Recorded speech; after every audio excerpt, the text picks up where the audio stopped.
So you guys obviously play ASU this week. Last year, both those games were really grinded out, low scoring games. I know they have a lot of new players. So what are you expecting this time around? You know, they're different. I think we're expecting a completely different style.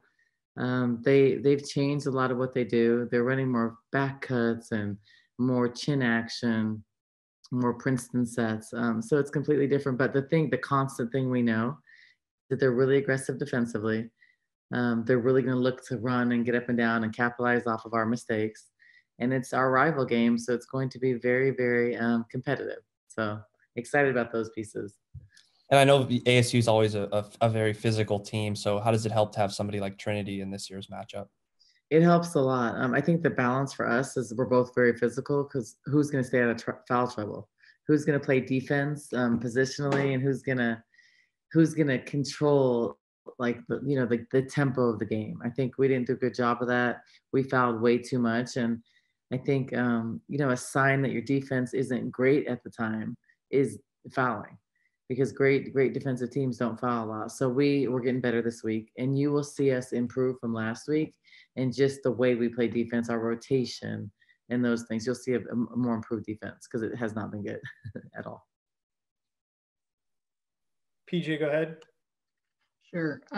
What's it like to have a rivalry game like this so early in the season and like such a quick turnaround? I mean, for both teams, it's just, it's basically 3 days of practice and you're back out there again, which would be normal in any other Pac-12 situation, but usually rivalry games, you have a little more time to prepare.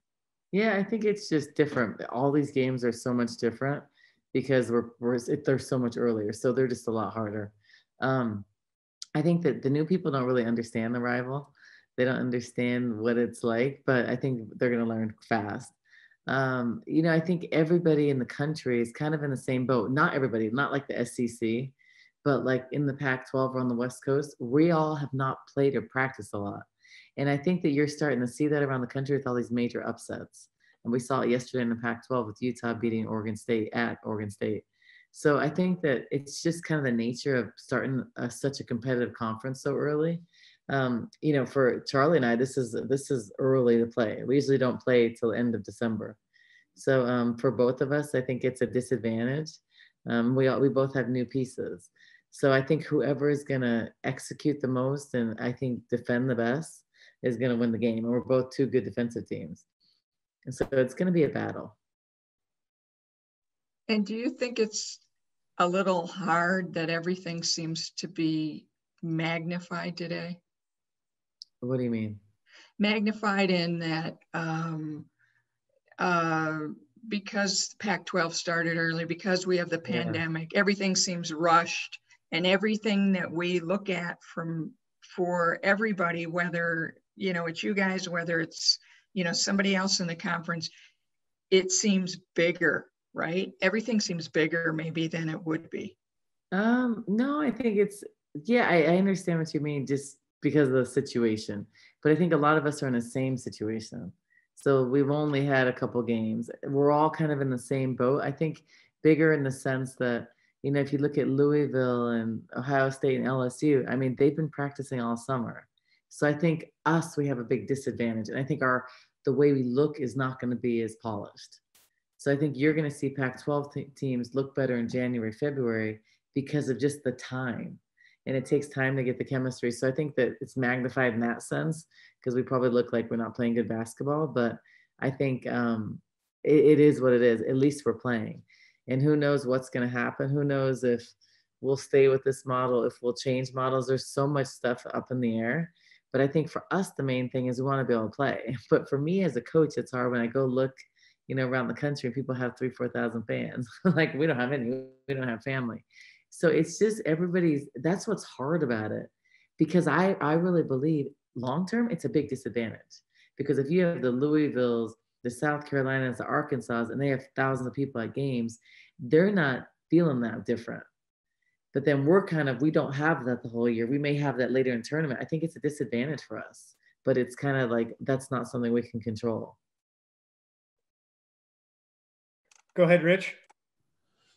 Morning, Coach. Let me follow up on the rivalry because it is Arizona State week for football. You're playing as well. What does this rivalry mean to you personally, and how do you explain that to newcomers and some of the kids you have on the team that come from a foreign country? Well, the kids that come up from a foreign country, they pretty much know, except for the two newbies. You don't really, well, no, I can explain it because in soccer, there's bigger rivalries because this is nothing. So if you go to Turkey and you do Fenerbahce against Galatasaray, it puts this rivalry to shame. It's not even comparable. Like if you grew up in the city where Fenerbahce is, you have like no choice, and you are like livid. You have the flag of the city. It's on a different level. It's kind of like how you'd have the American flag here. Well, you'd have that club that city's. It's crazy. In Turkey, I had never seen anything like that. Italy, maybe they're a little crazy, but Turkey, it was like you're from that town, you like bleed it. So I think they'll understand that when I put it in that sense. It is a big right. Huh? It means what does a lot. The Arizona State game mean to you? It means a lot to me because when I was a player, I never once lost to ASU. It was kind of like things were reversed. So when I was a player, we were good, they weren't.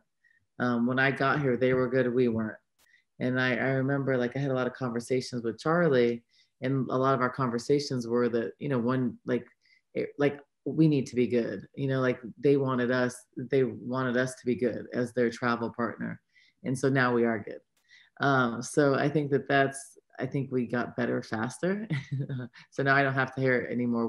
That Arizona needs to be good, so which is a good thing. But I think we are good. And now I think for us, we're doing really good. We're recruiting well in the state. I think we're doing better than everybody anticipated. And I think it's just funny when I look back, it's like when you're not good, everybody wants to help you. And everybody like pats you on the shoulder and says, oh, if you need anything, call me. And then when you get good, like it doesn't happen. Then it's like, it becomes other things. It becomes like, oh, did you say something bad about me in recruiting? Or it just becomes a whole different thing, which I don't entertain because I don't really care. But it's just really interesting. So we are good. And I think that we're doing some good things here. And for me, I do want Arizona State to also be successful because I want people to have to prepare. I want them to come to the state of Arizona, and at ASU, they get their butts kicked, and then they come here and get their butts kicked. They leave the state of Arizona like, wow, that's a tough trip, because I feel that way going to Oregon State. So it's an important game. I think it's important for so many reasons. And it's funny, my first year, I didn't realize how important it was. I knew as a player how big it was, but I didn't realize till my first year coaching here. We were okay my first year, but we split with ASU, and like I got calls from like the president of the school, and I was just kind of like, wow, I did not think it was that big of a deal. It was like points for stuff, all that stuff went into it. I honestly didn't even understand that when I first started coaching here. I was like, wow. I realized, wow, this is a really big deal. So it became even more important. So for the coaches around McKale Center, obviously all the eyes are on Kevin this Friday, as he tries to win back the Territorial Cup. What about for the rest of the coaches? How much do people talk about the Territorial Cup and your individual sport along with football beating ASU? They talk about it a lot. It's just a unique year. We're not in McKale, but that's what I said. Like my first year, we won the game. We split. No one thought they hadn't beat ASU in a while. I didn't realize how important it was until after that game. I mean, it wasn't like I talked to the president of school a lot. Like Bobby texts me more, but like when I first got here, when I was getting texts from like everybody, all the other coaches, the president, ADs, like I understood how big it was at that time. So it's big. And now I understand it's really that big for all those other reasons. So anytime, especially I think it was bigger before because they were a better team. Now it's like we should win this game. And so last year, getting the sweep was very special. So obviously, I want to sweep again this year. If you can, thank you so much. Thank you. You're welcome. All right, Justin, go ahead. Hi, Coach. I'm assuming one thing that made the rivalry overseas in Turkey so special was that both teams were pretty good. Now that Arizona and ASU is pretty good, how much more fun does it make the rivalry? Well, it makes it fun. I think probably not as fun for her now. It was probably more fun a couple of years ago, but for me, it's a lot of fun now. I think it's just, I think you want a good game. I think it's good that we're both good for our conference, for everything, for other teams coming here. But I think people want to see a good game. You know, the sad thing for me is that we would have sold out McHale. So tomorrow we would have probably sold out McHale. And against UCLA, we would have sold out McHale. So I'm sad that the fans can't experience that with us, because this game, it was like the fans loved it so much. I love that for the city. But I'm excited. I think it's going to be a good game. I think we both play physical. We both are tough. We both have a lot of same characteristics in some ways. So that's what makes it exciting. And you just want a good basketball game. I think our conference is so competitive. You saw yesterday with the upset. You're going to see a lot of that. So people need to see good basketball, because we want people to stay excited and watch good basketball. So then in March, people can hopefully, knock on wood, come to games then. But we want to put a good product on the floor, both of us too. And what's the most memorable experience you've had overseas playing basketball in a rivalry game? Well, I didn't really understand, because we have rivals here, but I never had seen anything like I saw in Europe. Like, I was kind of like, wow. Like, I remember I went to a soccer game and I had it was in Italy. I had the scarf of the other team just because I liked the pink colors. It wasn't because I really cared about the team, because I didn't, but I was told to take it off, walking through that. And it was when I first met Salva when we were dating. So, I had to take the scarf off, because you get the stuff thrown at you or kicked out of that area walking through the parking lot. And I was like, are you serious? And then overseas, there's been times where mopeds are thrown from the top of the stadium. So when I heard about that, I was like, that's at another level. I was scared to go to some games, and I went to a soccer game, that soccer game in Milan. It was crazy. I had never seen anything like that, because they don't have all the organization here with the NBA. So here we have the Jumbotron, we have all the cheerleaders, mascots, all that stuff. They don't have that. So it's the fans doing it. So the fans are having the chance and they're standing. And then when I played professionally in Mersin, I played in Mersin, Turkey. Turkey, and I'd say Israel and Italy were the most passionate fans. I didn't feel that way in Russia, Ukraine, but in Turkey, if they were from that city, they bled that city. They love the sports in the city. It could have been field hockey, it could have been lacrosse, it could have been table tennis, whatever. They were cheering for you. So I remember at games in Turkey, they would spit at the opponents. They would be on the goal after the games. I remember playing an away game in Turkey, and they had to get the fans out because I got scared. They started throwing coins. I didn't want to get hit in the eye with the coin. So we were hiding behind stuff, and they had to clear all the fans out of the gym, and the police had to escort us out. And then we were scared on the bus. They're going to throw stuff at the bus. So it's a whole nother level, because you can just do stuff there you can't do here. It's pretty insane, but it's fun, because then it's they're coming up to you, kissing you. This is pre-corona. Fans would be kissing me, hugging me, after games. It was it was amazing. It was an experience that I will always remember, but scary at times, because I thought I was gonna get egged or something. But you can ask professional players. It's crazy overseas. It's awesome. Thank Jeff, you. go ahead. Yeah, Adia, you were mentioning at the beginning about ASU's changes in their offense, and they've made a lot of personnel changes. Can you just talk about, they may be starting 3 freshmen in this game. Can you just talk about what you've seen out of them so far, and maybe your early observations on some of the freshmen? Yeah, they're really talented. They have some freshmen, they have a freshman shooting post. They have a good point guard. They are doing some special things. I think they're just different, because you expect a certain style with ASU. And I think this year on film, I've watched that they've really mixed things up. And I think that's been good to see, but they have a lot more movement. But I think the primary parts of their offense, still doing a lot of actions off the elbow, still playing really tenacious defense. That stuff's kind of the same. So that's what we prepare for. But they're talented. I think they have a lot of injuries right now. So, she probably didn't want to play early in the year, which we don't want to play Pac-12 schools. I don't even in December, because we're going to be a lot different in January, but it kind of is what it is. I mean, for her, getting those freshman experience, this early, and she's played, I think, another game than we have, or 2 games. So I think it's just better. But yeah, it's going to be competitive, and we both are similar defensively.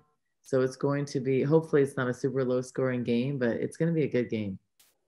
Do you feel like you've got a big advantage just because of your experience with, your veteran players over some of their younger players? Yeah, I think we do, but I think there's a couple things. I think our disadvantage is we don't have chemistry, and we have a lot of new people.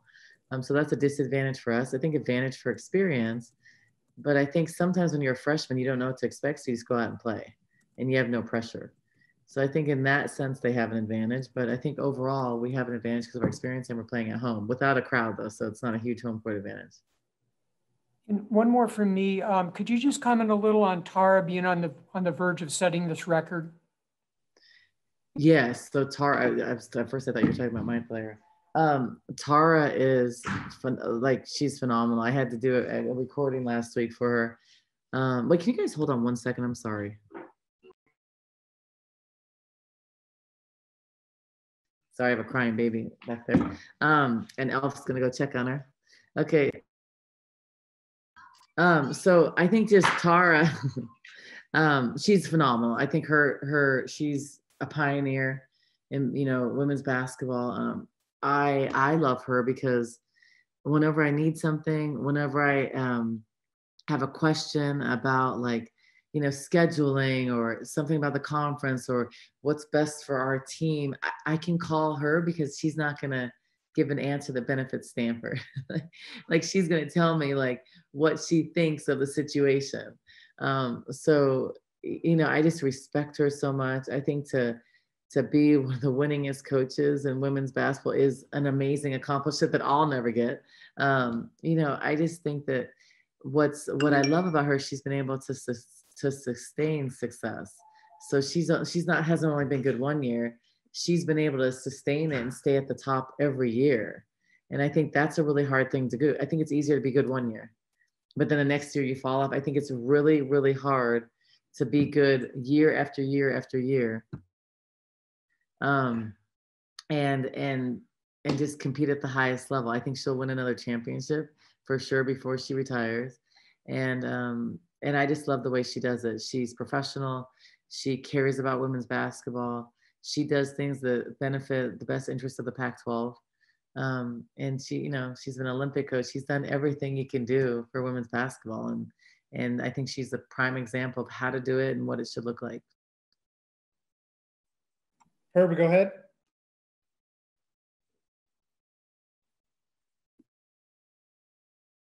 Herb, you're on mute. I'm sorry, I thought you did that. Good morning. Good morning. So the practices this week, how have they been different from the practices leading up to this past weekend? I mean, you clearly felt like you had a lot of stuff that you could go back and coach them up with. What's been that response? Well, I think the difference is we were competing at a really high level, but the games exposed some of our glaring weaknesses. Some stuff that I thought were weaknesses, but in the game they were glaring. So I think it's just been it's enabled me to focus on a couple of areas of our weak points and also kind of emphasize our bright spots too. So starting off the game slow, a lot of times we'll start off practice a little slow. So I've been holding the team accountable for that. And just different ways to motivate them for specific things. That's my job to do. So you should see an improvement in certain areas. But I feel like the good things I took out of those games were we fight, we don't give up. We came from 11-point deficits, but I have to figure out the reason why are we getting into those holes? What are we doing or not doing initially where we're down by 11? And so fixing that, so we start off sharper, more intense, and figuring that out is really important. But I've seen character from my team. I've seen we don't give up, we fight, we don't care what the score is. When I looked in their eyes, they weren't like, oh, we're down 11. They were just like, okay. But why are we waiting to do that? And so those things. And I think that also getting my team to understand that we have a target on our back. So we're not we're the hunted, we're not, hunting. Before we used to say, oh, we had no pressure going into Oregon, no pressure going to Oregon State because Oregon State should have won or Oregon should have won. Now it's vice versa. So you get everybody's best shot. And that's different because then that means teams play better. Like USC came in here and played with a lot of confidence. So we have to figure out how to, you have to figure out how to be good. Like that's what I say about the experience. Like when Tara, for example, her team knows because they've been there. They know what that's like to get everybody's best punch. We don't know what that's like because we've never been on this side. So us to be on this side now, and know what it's like to take care of everybody's best punch and still be able to compete at a high level. It's just uncharted territory. So we have to get better at that. Well, one of the things that I noticed from past in last season and the NIT run and everything, when you guys had some momentum going, there was never any taking your foot off the gas. The kids never backed off. They would, you were pressing. The defense would step right up after every play, no matter what the score was. And is that because they felt like they had something to prove, do you think? And this year they feel a little differently? What do you think? No, I think it's just the different personnel. So I think that we don't have that chemistry yet. So bringing two people and 40% of your offense into a new starting lineup's a lot. So it's different if you have one person, bring him up. Last year we only had one person, that was Amari. So this year, two new people, it's like they don't really know our system. They don't know Mateo. They don't know when to be there. They don't know exactly what Ari's doing in these situations just because they haven't played with her. So I think that just understanding that and just the chemistry. I think if we play 5 more games, we're going to look really different because you kind of know, they know what the Trinity a lot of times. Okay, think about our team. We really haven't had someone camps in the paint, it really wants the ball in the low post. And so what that means is that we had a lot of openings for drives. So now with sorry, my phone rang. Now with someone who wants to post up, that wants to take advantage of the mismatches, that sometimes the guards want to drive, but she's posting up. So just learning let her post up here, then get her out, or just different things like that. I think it's just different. And so in Dominique being here so much longer, she kind of knew where to pass the ball. She knew our offense. She had been here for 3 years. So it's just, and Trinity's only been here for a practice with us for a month and a half. So learning everybody, learning what to expect, learning what I want as a coach. We focus a lot more on defense here. Virginia Tech focuses more on offense. So it's different. Shane had been out. She hadn't played in 2 years. So she's a little rusty. So it's just it takes time. So I think that's why you see those upsets in the country, and you see a lot of that stuff happening. Thanks, Coach. Sure. PJ, go ahead. Sure. So take us through a little bit. You sweep this weekend, but obviously it's still early. You have things to work on, and you've talked about those things. So Sunday night, you look at film, and then Monday, I know the kids probably look at film. You show them certain things Monday, but for you as a coach, what do you go through to figure out the things that you just talked about? How do I get them to start off with that energy, or get certain people in position, you said, to really succeed and get them going a little bit more, the Shaynas and Trinity in certain ways, and how do you sort of approach that? What does that look like for you, and what you do on Sunday, Monday? Well, it just looks different because there's so much to work on. I think that just simplifying things. So if you have 2 new players and there's a lot of information and we're not doing anything great right now, which we're not, right now, it's we're not running one offense that I love. So that tells me that I have to simplify things, which is fine. So I need to then focus on 1 or 2 things and just narrow their focus. And I'm okay with doing that because I think just a lot of people, it's really hard to be simple. So I think just going back to the basics and kind of maybe in practice stuff like we use a shot clock more because we know we're really good at running. We know we've been successful at the game, so maybe we're not great at executing. So that's my job to pick a couple things that we have to execute in practice. I thought defensively, our defensive identity has been very good. It has not been good in practice. So it's if we're not performing in the game, it's my fault. So then I say, okay, we're going to focus on being good at two things. And I think just simplifying it for players, they're young and there's a lot of information and there's finals, there's COVID, there's a lot of stressors. So finding a way to make things more simple where they're not kind of hesitant and thinking, that's my job to put them in better situations. So I take accountability in that. But I also have to find a combination or combinations that have good chemistry because Kate and Sam and Ari have been together a long time. So finding those other pieces, and there's a good thing about having a deep, team, but then it's also hard. It's hard because it's like there's a lot of people and a lot of different scenarios, which I usually have 13 non-conference games to work through. So I think it's just different in that sense. But so I talk to the team a lot about practices where you kind of prove yourself because you have to get, I think when you're a player, you have to give the coach a reason like that they can't live, something that they can't live without. So like, I remember when I was at Washington, there was this girl, Amina. She was a monster rebounder. She would get 10 boards a game no matter what. She's like 5'11", but that's what she did really well. So if you needed to rebound or you needed to be in games, you knew you had to play her, right? So I think give you something you can't live without or make you look like an idiot for not playing them. So I think that's what the players have to do because it's competitive. There's a lot of people in a lot of positions and it's not easy and we're a good team, but we're not playing great now, which I think everybody in the country is going through.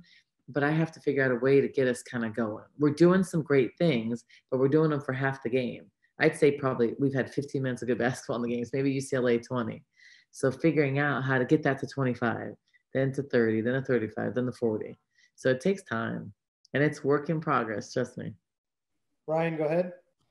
So you added Idaho to your schedule. Are you done adding non-conference games or are you still on the lookout? No, I'm on the lookout a little bit, but it just has to be the hard thing is it's like it's Wednesday. It's hard for me to add a game for Sunday. So it's I thought about adding a couple teams and like I don't want to go on the road for sure. Like some people needed games on the road. At home it has to be the right situation. And I would probably, I don't know if I'm gonna add a game before the Colorado Utah trip, just because we're in the middle of finals. And it's not really good timing. So if I add it, it'd be later. And I've been looking at the schedule and I don't know where I'd add it. So I wanted a game 2 weeks ago. Don't know if I'll add one now because it's a tough time to add. I'd have to add it Monday or Tuesday.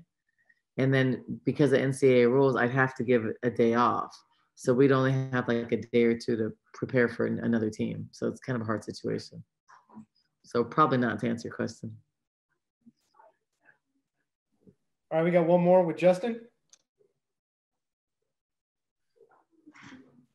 Coach, I was going to ask you with scheduling, what's the biggest challenge in getting a team to agree to come to McHale?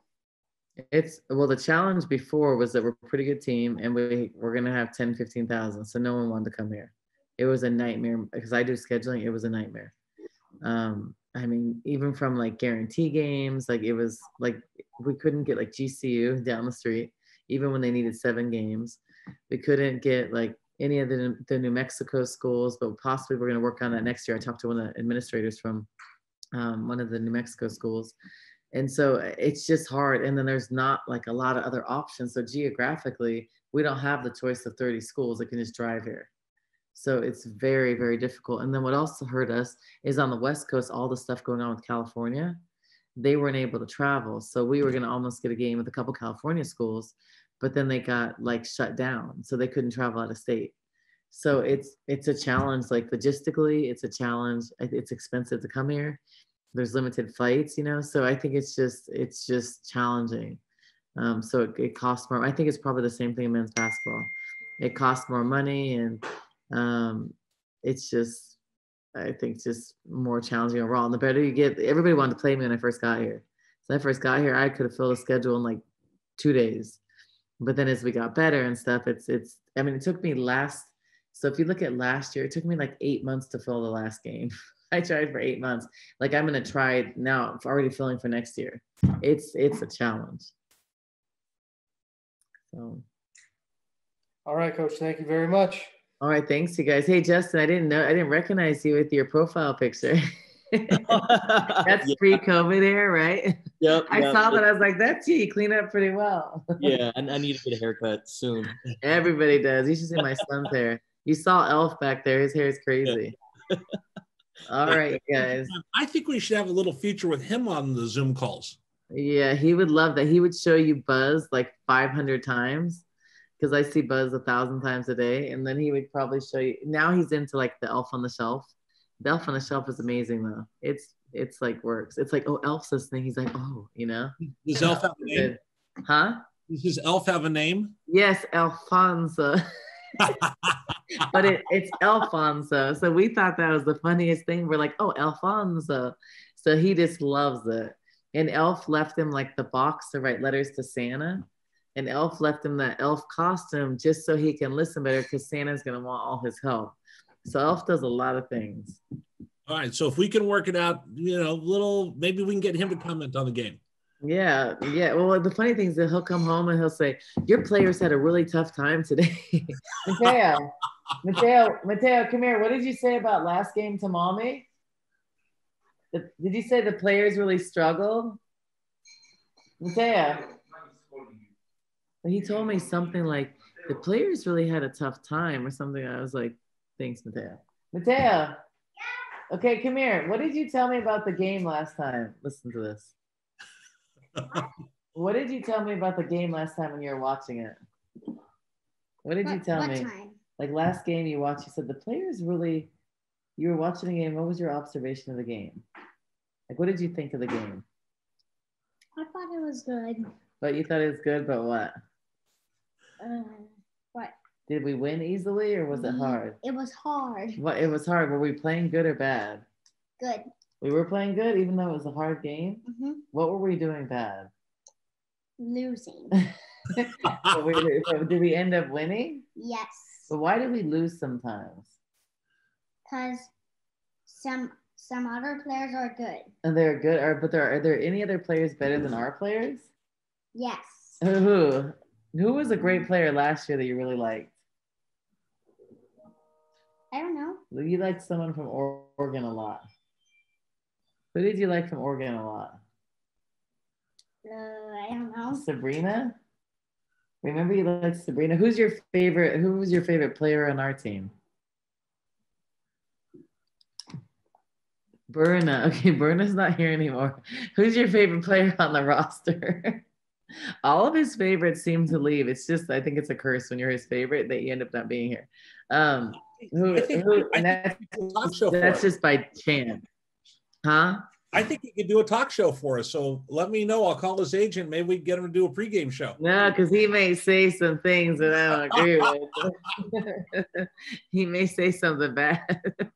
Right. I love when he comes on the calls. Well, it's like he waits for Zoom and then he has to walk by and get books and, it's like. That's awesome. All right, you guys have a good day. Take care. Okay, bye. All right. We got Kate Reese and Trinity Baptiste coming in here.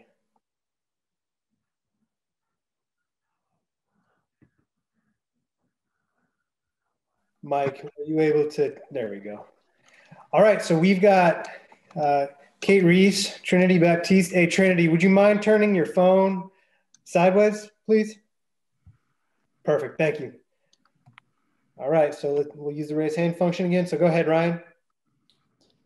So Trinity, this is going to be your first time playing in the Arizona State rivalry. I just want to know what you kind of think about this rivalry and what you've heard about it, maybe from your teammates or your coaches. I understand it's a big game. I played in rivalry games, in my time at Virginia Tech, playing against UVA. So I understand, this is a game that you don't lose. So I'm super excited to play in it and just preparing all week with my teammates. I'm feeling very confident about us going into the game. What do you kind of know about ASU? I know they have a lot of new players this year, but what do you kind of know about them?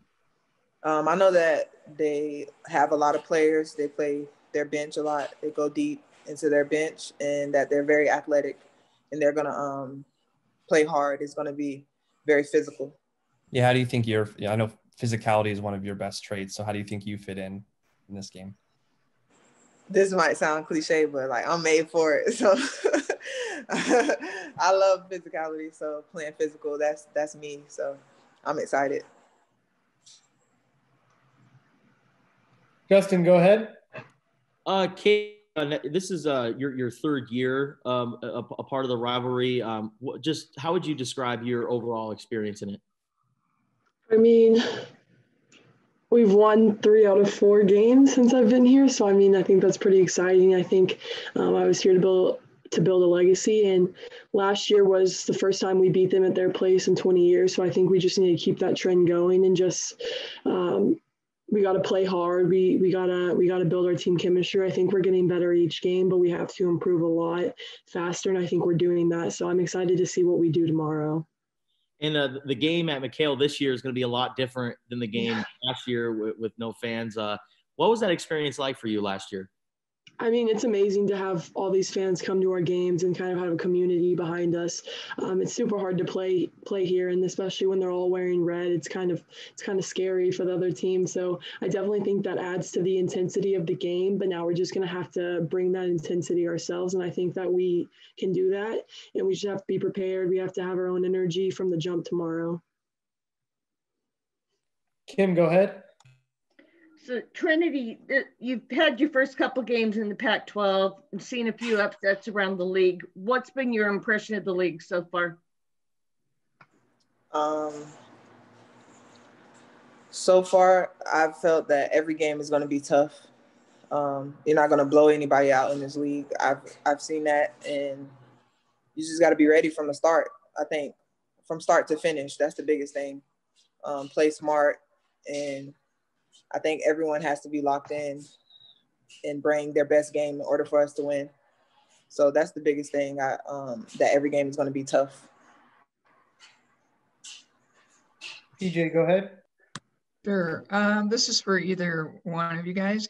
How has practice been a little different this week, or has it not been? I mean, I know it's the rival, and I know it's there are a number of things that Coach Adia wants you guys to work on, and she's changed some things up. So from your perspective, has anything really changed in your approach?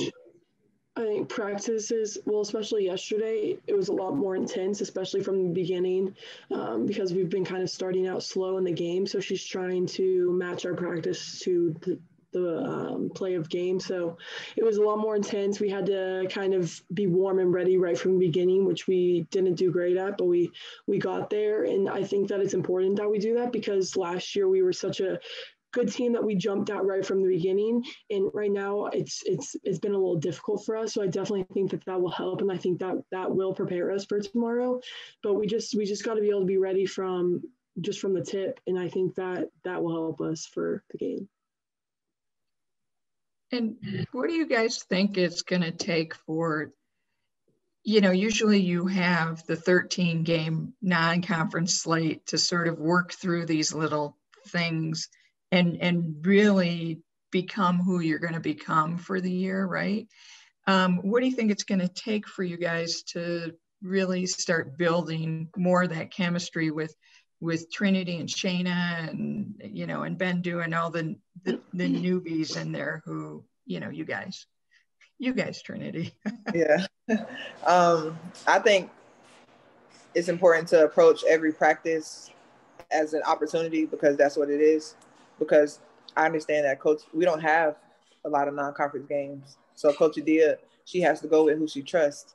And I think we've been telling each other in practice, like, this is your opportunity to prove that you deserve to play, or, that you deserve to be on the floor. So I think each day in practice is an opportunity. We have to take advantage of that, because we're in conference and Coach Adia is going to have to make tough decisions to win. And that's the most important thing, is winning. So everyone has to bring it every day in practice. And is there something that you two sort of are working on?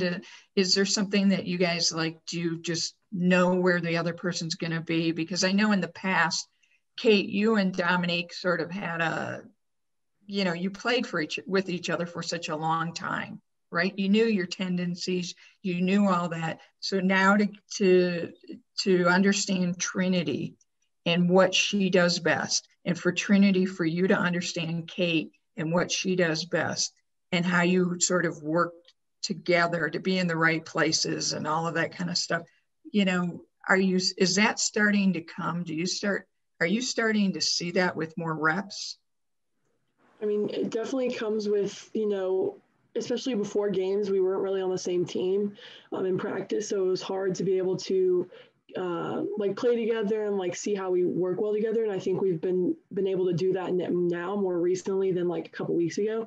So I think that just comes with playing more with each other, being on the floor together at the same time in practice and in games. And I think we're getting better at that, but we haven't had any non-conference games like you said, so it's kind of difficult, but we've been working on, and I think we're getting better at it. So hopefully that shows in the game. Go ahead. Oh, I was going to say absolutely. In practice, me and Kate, we're going at it every day.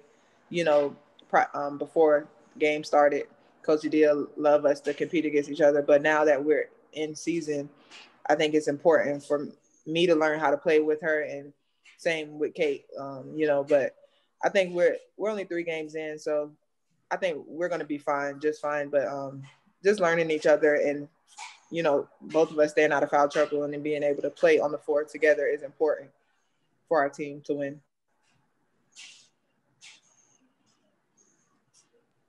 Anything else? All right, Kate and Trinity, thank you very much.